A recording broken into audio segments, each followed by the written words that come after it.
ইমতিহান ইমরান গল্পের ৯ নম্বর পর্ব। চলো বেশি কথা না বলে শুরু করি। ইমরান বলল, এই মেয়ে বলছি না স্ত্রীর অধিকার দেখাতে আসবে না। মিম বলল, চুপ, আমি দেখবো না তো পাশের বাড়ির আন্টি দেখবে, চুপ করে বসে থাকুন, আমি আসছি। ইমরান বলল, আরে আমার টি শার্টটা নিয়ে যাচ্ছ কোথায়? ধুর, চলে গেল। এই মেয়েটাকে কত ভদ্রশিষ্ট একটা মেয়ে মনে করেছিলাম, কিন্তু না, এ তো আসতো একটা বদমাইশ। মিম ওয়াশরুম থেকে টি শার্ট পরে বের হলো। ইমরান তো হাঁ করে মিমের দিকে তাকিয়ে আছে। যা লাগছে না মিমকে দেখতে। মিম দেখলো ইমরান তার দিকে হাঁ করে তাকিয়ে আছে। মিম বলল, এই যে। ইমরান বলল, হো। মিম বলল, আমাকে কেমন লাগছে বলেন তো? ইমরান আনমনে বলল, সো সেক্সি। মিম বলল, সত্যি? মিম ইমরানের কাছে এসে ধপ করে ইমরানের কোলে বসে পড়ল। ইমরান এতক্ষণ মিমকে নিয়ে অন্য কোনো জগতে চলে গেল। মিম তার কোলে বসতেই তার হোশ আসলো। ইমরান বলল, এই কি হচ্ছে, কি কোলে বসছো কেন? মিম বলল, আমার জামাইয়ের কোলে আমি বসছি, আপনার কি? ইমরান বলল, আমার কি, তাই না? এক থাপ্পড় দিয়ে 32টা দাঁত ফেলে দেবো, ফাজিল মেয়ে। মিম বিড়বিড় করে বলল, কমন ডায়লগ। ইমরান বলল, কিছু বললে? মিম বলল, না মানে আপনাকে খালি শরীরে দেখে আমার জানি কেমন কেমন লাগছে, আপনাকে না অনেক হট লাগছে। ইমরান বলল, এইটুকু একটা পিচ্চি মেয়ে কি বলছে এইসব? মিম ভাব নিয়ে বলল, আমি পিচ্চি না, ওকে, আমার বয়স 19 বছর। আচ্ছা, আমাকে এইভাবে দেখে আপনার কিছু করতে মন চাইছে না? ইমরান বলল, চাইছে তো। মিম বলল, সত্যিই এখন করবেন? আমার শরম করে। ইমরান বলল, এক থাপ্পড় দিয়ে ঘাট থেকে ভূত নামাতে হবে তোমার, সরো, আর আমার টি শার্ট দাও।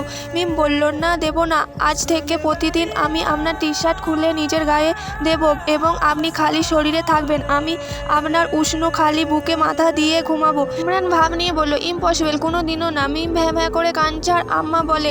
ইমরান অবাক হয়ে বলল, আরে কাঁদছো কেন? মিম বলল, আমি আম্মুকে বলে দেব আপনি আমাকে মেরেছেন। ইমরান বলল, আমি কখন তোমাকে মারলাম? মিম বলল, না মারলেও আমি বলে দেব আপনি মেরেছেন। ইমরান মনে মনে ভাবলো, কি শয়তান, কি শয়তান। ইমরান বলল, আচ্ছা বুঝছি, এখন বলো আমাকে কি করতে হবে? মিম বলল, এই তো আমার লক্ষ্মী জামাই। ইমরানের নগ্ন বুকে মিম মাথা দিয়ে শুয়ে আছে। মিম মনে মনে বলল, আজকে আপনার বুকটাও আমার করে নিলাম, কয়েকদিন পর আপনাকেও আমার করে নেব। দুজন দুজনে জড়িয়ে ধরে ঘুমের দেশে চলে গেল। পরের দিন সকালে মিম বলল, আম্মা, আজকে আমি আপনার ছেলের জন্য অফিসে দুপুরে খাবার নিয়ে যাব। মা বলল, তোমার ইচ্ছা। মিম আজকে ইমরানের সব ফেভারিট খাবার নিজে হাতে রান্না করলো, মায়ের থেকে সব জেনে নিয়েছে। মিম ড্রাইভার নিয়ে ইমরানের অফিসে চলে গেল। মিম অফিসে প্রবেশ করলো।